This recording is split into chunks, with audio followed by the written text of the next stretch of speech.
ولله الحمد. بعد لقينا السيد على قيد الحياة، ثانية والنصف ليلا لقينا مسكين مورا واحد الحجرة. حبابنا السلام عليكم وتحياتي لكم. ايتما ذا اسماء ازرخكم ماني مجام. اكيد العديد منا هاد الايامات كنشوفوا واحد الهاشتاغ او كنشوفوا واحد العباره او واحد الجمله: انقذوا حياه عبد الواحد. نعرفوا التفاصيل الاستاذ وشنو وقع له، وكذلك نعرفوا طريقه الانقاذ ديالو وكيفاش نقدوه، وغنعرفوا الحاله اللي كان فيها والقصه ديالو كامله. خليكم معنا في الفيديو. اول هضره قالها لي انا، قال لي هادي يومين وانا ما قريتش، هادي يومين واقيلا غادي يفصلوني على الخدمه. نبداو على بركه الله. خوتي ما تنساوش البارطاج وما تنساوش اللايكات. فالاستاذ عبد الواحد هو استاذ الفلسفه باحد الثانويات في نواحي ميدلت، وبالضبط في تونفيت. خرج صبيحه يوم الاحد اللي فات من اجل النزهه باحد الجبال في المنطقه. عبد الواحد كان فرحان وفحال كل مره كيمشي للغابه او الجبال من اجل باش يمارس الهوايه ديالو، لكن عبد الواحد ما كانش عارف شنو كينتظرو.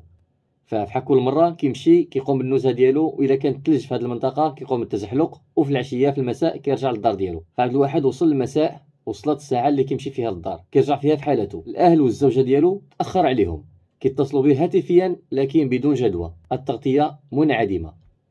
الزوجه ديالو غضطر انها تمشي للسلطه وتشعرهم وتخبرهم بالاختفاء ديال عبد الواحد، بل ما اكتفاتش ولجأت لوسائل التواصل الاجتماعي وشهدت تعاطف واسع على العديد من المواقع، وتلقوا نشطاء هاشتاغ انقذوا حياة عبد الوافي. هذا الاختفاء هذا استنفر السلطات المحلية بجميع الأجهزة ديالها، بما فيهم الدرك الملكي والقوات المساعدة والوقاية المدنية، وكذلك حتى أعوان السلطة، وزيادة على هذيك حتى الناس المنطقة اللي تطوعوا بالبحث عليه. وأخيرا صبيحة اليوم الثلاثاء، بعد الجهود ديال جميع الأجهزة المحلية وكذلك المتطوعين اللي ساهموا في الإنقاذ والبحث على الأستاذ ديال الفلسفة في منطقة ميدلت، تم العثور على عبد الواحد الأستاذ الفلسفة في حالة يرثى لها بشهادة الشهود، الناس اللي نقدوه وكانوا ساهموا في الإنقاذ ديالو، وهما اللي يحكيوا لنا التفاصيل ديال الحادثة. اللهم لك الحمد ولله الحمد. بعد لقينا السيد على قيد الحياة، لقينا حوالي ثانية والنصف ليلا جبل المعسكر. لقينا مسكين مهرس في الرجل، قلبنا الليل كامل من 9 الليل، كنا جوج الناس، انا واحد الصديق ديالي اللي لقينا مسكين مورا واحد الحجره، وراه سقط من الفوق، فقد الوعي ديك الليله الاولى حتى الصباح. مسكين جا كيحبو على رجليه. لقينا انا وداك السيد، علمنا القياده وسميتو وجاو عندنا، والحمد لله راه السيد في المستشفى. والهضره قالها لي انا، قال لي هذه يومين وانا خرج على، وهو استاذ، قال لك ما قريتش هذه يومين واقيلا غادي يفصلوني على الخدمه.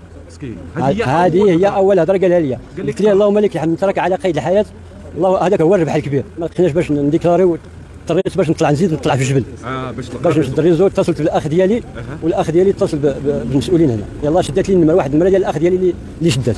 ما يكون حتى رياضي مادام كيمشي لتما كيدير الرياضه استطاع باش يقاوم. قلت ما غاديش نلقاو حي، لحقاش كنعسو في الديور وكيجينا البرد، واخا كنديروا العافيه وكيجينا البرد، قلنا غادي نلقاو ميت، ولكن الحمد لله الله كبير. فبدوري انا ما تفوتنيش الفرصه انني نشكر هاد الناس هادو، هاد الابطال هادو من منطقه ميدلت، هاد الابطال اللي ساهموا وهما اللي نقدوا الروح ديال عبد الوافي، طبعا بقدرة الله سبحانه وتعالى، لكن هما كانوا سبب باش ينقذوا الأستاذ ديال الفلسفة بمنطقة ميدلت ويرجع عند أهله. إن شاء الله نتمنى له الشفاء العاجل. وكذلك كيرجع الفضل للنشطاء الفيسبوك ومواقع التواصل الاجتماعي، هما اللي ساهموا في انتشار هذا الخبر ويتم البحث عليه قبل فوات الاوان. وانتم كتعرفوا الاجواء البارده اللي كتشهد هذه المنطقه هذه. خوتي هذا الفيديو هذا عباره عن واحد الرساله، عباره عن واحد الدرس، ربما العديد منكم استفد منه، وهي الانسان ما يمشيش يتجول في مكان اللي هو خطير يمشي بوحده. مثل هذه الاحداث هذه كتكرر مرارا وتكرارا في هذه المناطق الوعره، الجبال بالخصوص الجبال الاطلس. فكاين الناس يعني كتهوى هذا التسلق على الجبال والتزحلق على الثلج، فيستحسن ومن الاحسن انهم يكونوا مرافقين لهاد الاشخاص هادو.